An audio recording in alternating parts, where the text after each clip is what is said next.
The modern world has gone out of control, losing morality in favour of progress. But now the walls are tumbling down, and people are really starting to see it for what it is: limited and misguided. Although we commonly use the word modern to mean now and current, modernity as a concept applied to how we live our lives means something more. Modernity is a philosophy and a system of thought which grew out of a series of Western pivotal moments or crises, such as the Protestant Reformation and the Scientific Revolution. In its essence, it requires becoming blind and deaf to al-ghaib. It is philosophy that turns away from God and considers the physical world to be self-governing and self-perpetuating. In the West, we live in systems which tell us they are neutral. They tell us that they can tolerate us as Muslims and any other religion as well. They tell us they can tolerate anything. They tell us that they value freedom and progress and the rights of the individual. We all buy into this because it is a propaganda that has coloured everything for the last 300 years at least. It has become the basis upon which we operate.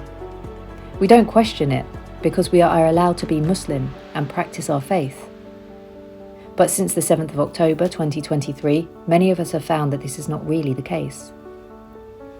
We are allowed to call ourselves Muslims and dress like Muslims. We are allowed to pray. We'll even be allowed 10 minutes off to do so. But when our values and our beliefs are challenged and we want to address this, we have been shut down.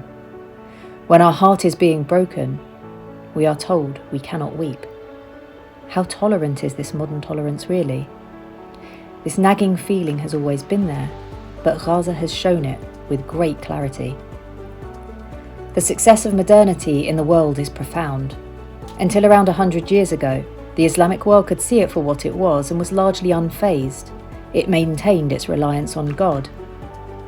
With the Indian Mutiny and the fall of the Ottoman Empire, modernity, having weakened the East through colonialism, bit into the Islamic world, and Muslim nations too began modernising on political levels through the emergence of the democratic republic styled on Western modern models, and on societal level by ridding the public sphere of religion. This change affects the faith of every citizen because the running of your day and your constant influence and input are no longer flavoured by Islam. Instead of your day now being governed by Islam, you are told to do your religion privately because the public sphere is neutral. This claim to neutrality is a genius cover-up. The wool has been well and truly pulled over the eyes of so many. It does not make sense to call a system of thought, a philosophy or a worldview neutral any more than it makes sense to call the flavour or a colour neutral. They all have something which influences and has its impact. The most insidious deception here is that in removing God as the source and authority, they have not replaced it with nothing. They have replaced it with something else that we cannot even see. We have been trained not to question it because we didn't know it was there. We have all heard of Islamic modernists, and perhaps some of us have even referred to ourselves as modern Muslims. Although our understanding of that may be that we are meant to be current and fashionable, we should be aware of its true meaning. Modernity means closing the curtains to reality. It means turning off the light. It means walking throughout life without the illumination of God. This is not the path we have chosen. Despite the challenges of modernity, it does not mean that we cannot acknowledge and value some of the achievements that the modern world has given rise to. Many technological and medical advancements are a mercy of Allah and a great blessing. But an unavoidable characteristic of modernity is its inability to know when to stop, and this turns the blessing to a curse. The plagues which affect us now, the mental health crisis, identity crises, the rise in cancer, the falling birth rate, the death of the natural environment, the devastating aggression around the world, these are monsters built on modernity, and they would not have happened had Islam been the overarching worldview which would hold the reins of progress.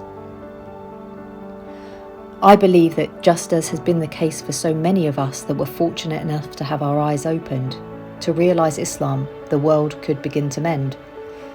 As Muslims, our responsibility is first with ourselves and our families. We must recognise Allah subhanahu wa ta'ala in every step we take and be mindful of the influences which are upon us. We should not turn our backs and form our own ghettos. Islam is a balm for the wounds of the world, but it cannot penetrate if we hide away. We must be Muslims within the world we live. We must not tolerate the intolerant tolerance of modernity. We must insist on holding firm to the rope. Ultimately, it is the rope of Allah that saves all.